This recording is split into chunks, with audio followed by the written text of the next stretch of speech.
Are you overprocessed, losing your hair, and looking for a new therapist? Well, the Stylist chair is where client confessions and declarations are made. The place where confusion is detangled, new shades of confidence is created, smudges are cleansed away, and edges are relaxed. Most importantly, it's the place where we gently cut away our unhealthy past and start the process of restoration, all in an effort to prevent further damage. My name is Corey Lene Thatcher, and I am your creative stylist, restorative hair care specialist, and confidence coach. While creating a culture that cultivates the mind, body, and soul, I advocate for being intentional in your pursuit of confidence and personal development. I specialize in unwrapping the layers of low self-esteem and depositing high volumes of confidence. Welcome to your scheduled appointment at From the Stylist Chair podcast, the place where we are building confidence one head at a time. The salon is now open and all walk-ins are welcome. So come on in and don't forget to grab a towel just in case you get some water in your eyes. Have a seat in my chair and let's talk hair.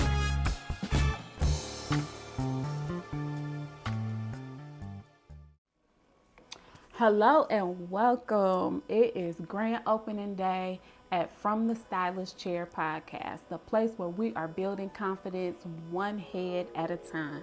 And joining us today for this celebration is my friend Tiana Christman.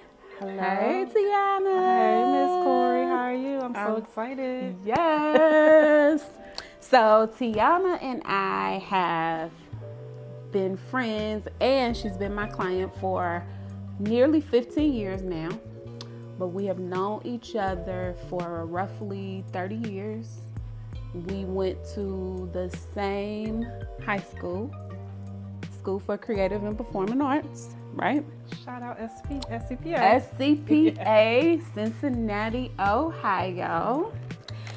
And so Tiana was the very first person, I believe, that I talked to about this podcast. I came up, well, I can't say I came up.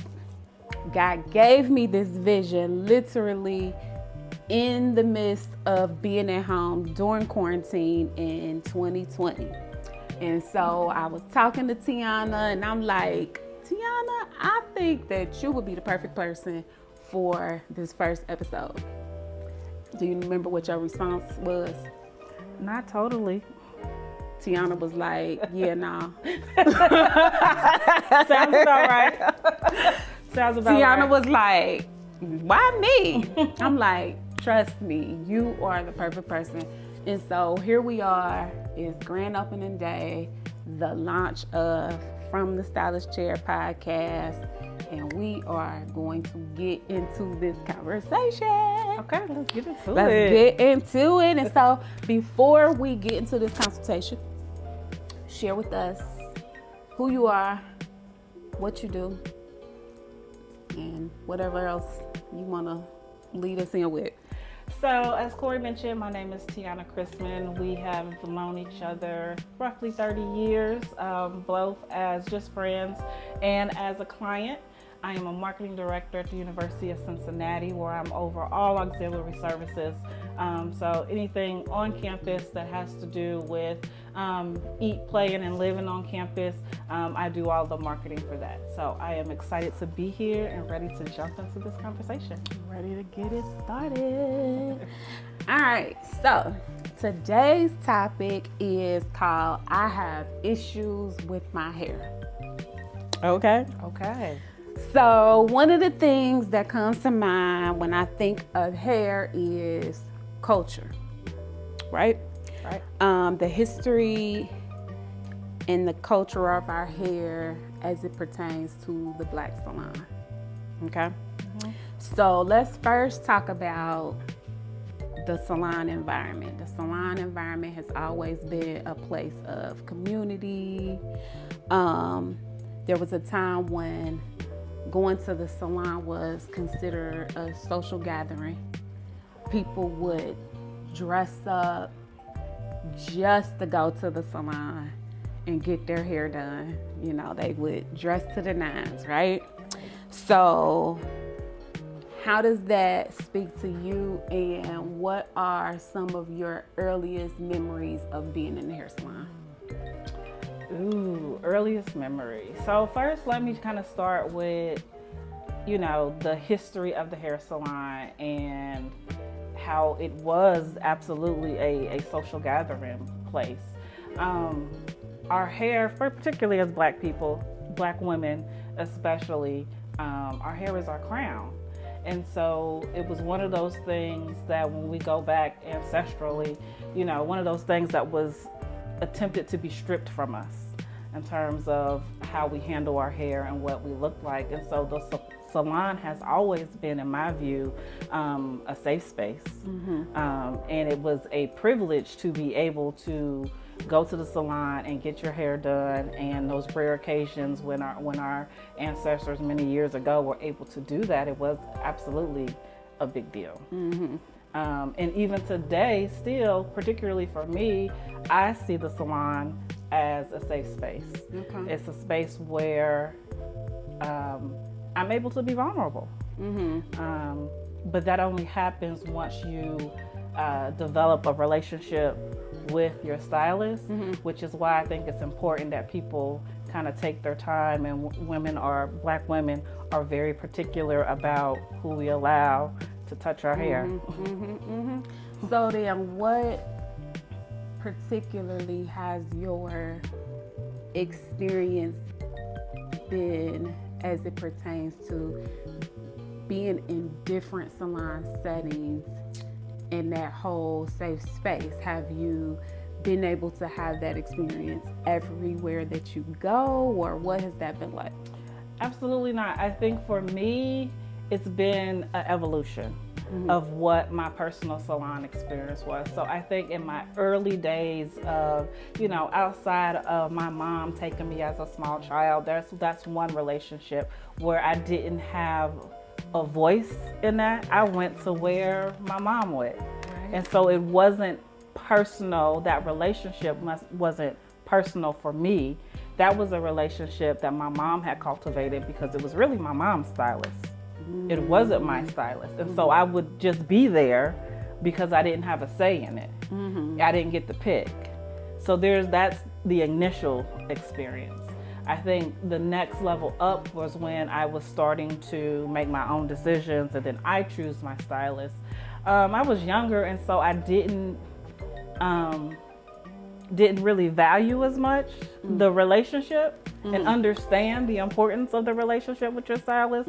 It was just, you know, there was probably a time where it was just simply, is this something I can afford? Are the prices reasonable? Do I like the work? And that was kind of the checklist. And as long as you met those, then it was okay. As I matured, I think I started to need more and want more out of my salon experience. And so it has changed over time. And so there used to be a time when I was in a busy, bustling salon where it's 10, 12 people, it's loud, it's conversations all over the place.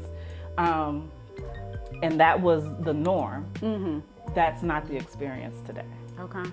So what was some of those things that you found out that you needed other than just a safe space? So then I realized my own connection with my hair. Okay. And it wasn't, and I think we as Black women culturally, we've all had that conversation, or it was kind of drilled into us. Don't let nobody play in your hair. You know, don't have just anybody in your hair. I then took that to the next level, even just as I'm now the paying customer, that I can't just let anyone play in my hair. Okay. Because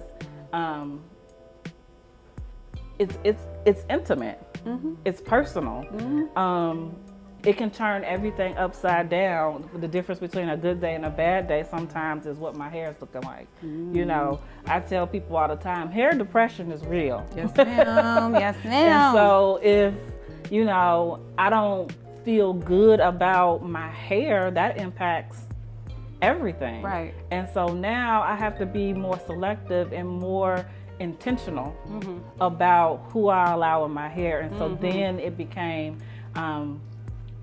you know, I need to look for a stylist that I can have a relationship with outside of I just sit in her chair, because I know once I sit in that chair, I need to feel safe. I need to be able to be vulnerable, because a lot of times the conversations that happen in the stylist seat are intimate and are personal. And I need to feel like I can trust that person with whatever information that we're getting ready to share. And we have had a lot of those personal conversations. Absolutely. So that's a good segue. So we know that the culture itself is a driving force when it comes to a lot of our practices with our hair. And our hair has become a culture in itself. For sure. Right? So you mentioned it. The state of our hair is sometimes a reflection of our personal issues that we're experiencing. Sometimes we don't comb our hair, depending on what we're going through, what you call it, hair depression. Absolutely. Sometimes we make a lot of sudden, drastic changes when we're going through things. Some of those changes are more often than we ourselves sometimes can keep up with, right? And sometimes we wear certain styles. We may not realize this is what we're doing, but sometimes to even cover up what it is that we're dealing with, right? Absolutely. So have you ever made a drastic change with your hair as a result of something that you were going through or experiencing? Yes. I think lots of us have experienced this, but I did it in an impulse situation. I absolutely did a big chop and regretted it instantly. But I felt like at that time where my life was, I needed to start fresh. Okay. And even for me at that time, it meant, even though I wasn't particularly ready or capable or had the resources or wherewithal to do the inner work, which was what was really needed, the immediate quick fix was, I can control the outside. And what you see when you look at me, that I can control. And it felt like, okay, now it's time, let's cut it all off. The immediate quick fix. The immediate quick fix. That you ultimately regretted after For sure. you did it. For sure. And so after going through that, knowing that maybe, even though I may have needed this, but mentally I wasn't prepared for the back end of that. Absolutely, because it was probably in that moment. It's actually, now that you make me kind of touch on that, it let me go back. I remember the first time I had a big cut, the big chop, it was not of my own free will. Oh. My mom made me get a big chop. Oh. And that was probably, it was, to be honest, it was devastating. It was devastating. And I remember very, very distinctly and very clearly, you done made me tap into something. My mom had been fussing at me and saying that I wasn't taking care of my hair. I wasn't doing what I was supposed to do with it. She didn't want to have to deal with it. And because I wasn't taking care of it, we went to Accent Salon, which used to be in Swift and Common. Yes, yes. And we went there, and she had the stylist cut my hair off. And I remember the stylist was even uncomfortable, because I sat in that seat and I cried and cried and cried and cried. So I say all that to kind of bring me back forward to when I did the big chop. It was that same type of experience. I felt like, this was an immediate, my mom thought immediate, quick change to change the behavior, which was, okay, you don't want to take care of it, we'll cut it off, see if that changes the behavior. For me, I was going through a lot, looking to make some changes in my life, not really ready to do the real work, but the quick, immediate change was, I can fix the outside real quick, and chopped it off, and then got home and cried like a baby. So then, how did you, or when did you get to the point where now that you're exposed, because that's what happens when For sure. we big chop, is it exposes what's going on the inside. How did you, and at what point did you work through that? It forced me to do a couple of things, because expose is a really good word, because I quickly realized I couldn't hide under it anymore. I couldn't hide under the hair or hide behind the hair anymore, and I felt exposed. I felt vulnerable. It forced me, one, to be okay with me. You know what I mean? I think for a long time, at that time, I was allowing my hair to kind of define who I was. But after you cut it off, now I really had to be comfortable with what was left. Right, with what was left. That's a whole separate topic. Okay. And so what was left was someone who was broken, vulnerable, probably at that time at the very beginning stages of what was going to be some depression. And it really made me literally look in the mirror at myself, because now it's just me in this face, not up under all this hair. Yeah. And I had to kind of do some work. And I had to be okay with, number one, that my hair didn't define me as I thought it did. I made the hair didn't necessarily make me. Right. No, that's good. That right there is a drop the mic. That was good.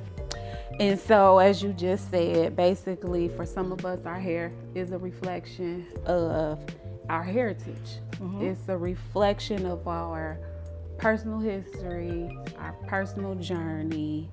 And so hair has been known to be a symbol of, based on some of the things we just said, a symbol of bondage sometimes. It's a symbol of power, a symbol of pride, and a symbol of freedom, right? Sure. And so, in what ways do you feel like as a community, our hair is still an issue?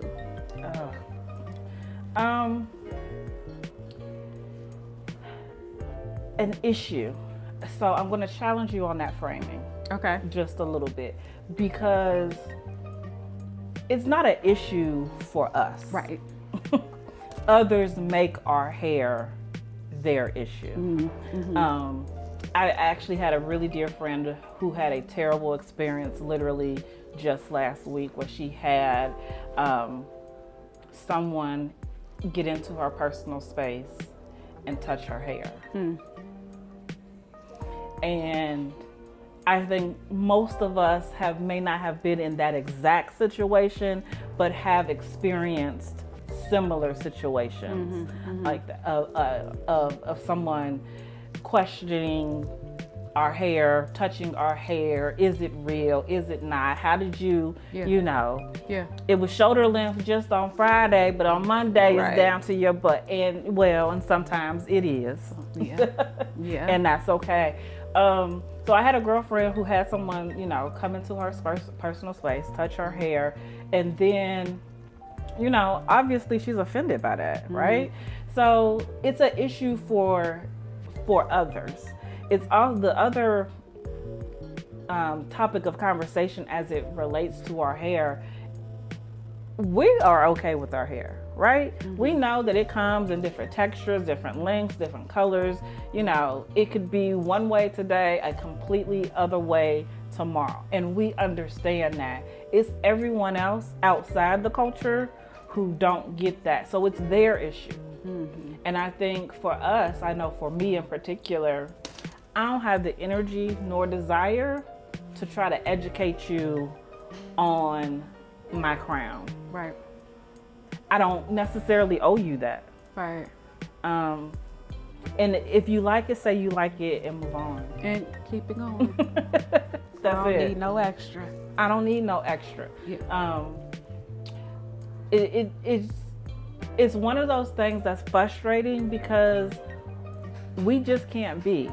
We had recently passed, the Federal Crown Act, so folks can't discriminate against us for our hair. But it's sad that that's necessary. Right. Right. Like my hair, as it literally grows out of my scalp, has to be legislated. Right. Right. So. Okay. So then, unless you have something else you want to add to wrap this up, basically my last question is, what does your personal hair journey represent for you? Ooh, that's a good one. So my personal hair journey. So for those who know me, know for a very long time, I have had, because of you mainly, vibrant, bright colored hair. I was a bright redhead for a very, very long time. But it really, I was preparing for this conversation and sit down with you, it really kind of got me thinking about how did that become my thing? So now most people are used to seeing me with some type of bright colored hair. Mm-hmm. But I go back to the 15, 18 years ago when I really started dyeing my hair. It almost identically lines up with me as I was entering into my corporate America world. Mm-hmm. I mean, I'm in higher education now, but I started off in corporate America. And so I was really starting at the very beginning and crust of my career, and being a professional working woman, doing the 9-to-5 thing. And one, always kind of wanting to go against the grain a little bit. Mm-hmm. I always would challenge the, that's not professional conversation. And so I think I really started dyeing my hair as I started to become a professional working woman at the time in corporate America, really challenging the norm of what was professional, because I felt like I can show up to work and my hair could be whatever color I decided I wanted it at that time, and it did not make me any less professional than my Caucasians or non-Black counterparts. Right. And so I have always wanted to push the envelope. I've always wanted to challenge the status quo, that Black women can show up 100% who they are, as they are, and it is professional. Right. And it doesn't have to be regulated by, a room of stuffy, a lot of times white women and white men making decisions about what is deemed professional. Right. And I have always been fortunate to be a lot of times the only woman of color, the only Black woman at the table. And so I needed them to know I can come in here with this bright red hair, this copper hair, or whatever color that I've decided on, and still run circles around y'all. Right. So that's my hair for me. As I kind of experiment with things and think back on this a little bit, I can quickly align those two of it was really just me coming into my own professionally, and really the legacy that I wanted to leave in all those places of employment. That's right. And that's what heritage is all about. It is all about leaving a legacy of boldness, because that's what red hair represents. Confidence, just all of those things that we need to be able to accomplish being out here in this world, accomplishing those things that some people think that we shouldn't even be in. So like you said, it's not even that we have an issue, but it's other people having an issue with the way we were created, and even having an issue with our creativity. Absolutely. They can be creative, but you can't be okay with my creativity. So thank you for joining me today and joining the listeners today for Grand Opening Day at From the Stylist Chair podcast.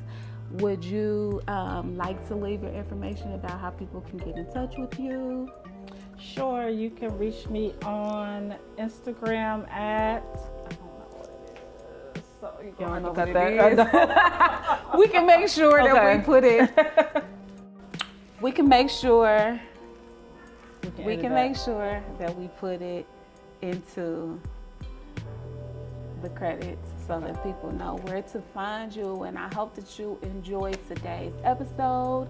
You can follow us on Instagram at Color Yourself Confident, or on Instagram at Corey the Hair Culturist, or you can also find us on Facebook at Got Your Lens Salon and at Color Yourself Confident. And we hope to see you back next week at From the Stylist Chair podcast.